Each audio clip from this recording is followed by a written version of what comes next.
శ్రీవారి లడ్డూ ప్రసాదం అంశంలో జగన్ పై టీడీపీ దుష్ప్రచారం చేస్తోందన్నారు మాజీ మంత్రి రోజా. నెయ్యిలో జంతువుల కొవ్వు కలవలేదు అని కోర్టుకి సిబిఐ రిపోర్ట్ ఇచ్చినప్పటికీ దేవుణ్ణి అడ్డం పెట్టుకుని జగన్ ని రాజకీయంగా అంతం చేయాలని చూస్తున్నారని రోజా విమర్శించారు.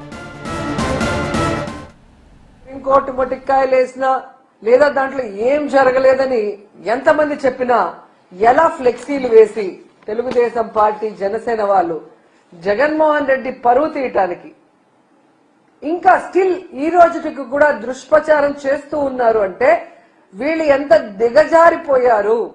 రాజకీయ లబ్ధి కోసం దేవుడి పరువును తీయటానికి, తిరుమల పవిత్రమైన లడ్డు పరువు తీయటానికి కూడా వెనుకాడకపోవటం అనేది మనం గమనించాలి.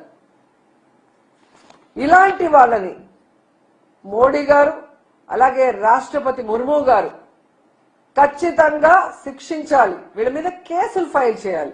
భగవంతుడి మీదే తప్పుడు ప్రచారం చేసే ధైర్యం చేశారు అంటే వీళ్ళు ఎంతకైనా తెగిస్తారన్న విషయాన్ని వాళ్ళు గుర్తించాలని కూడా ఈ సందర్భంగా తెలియజేసుకుంటున్నా.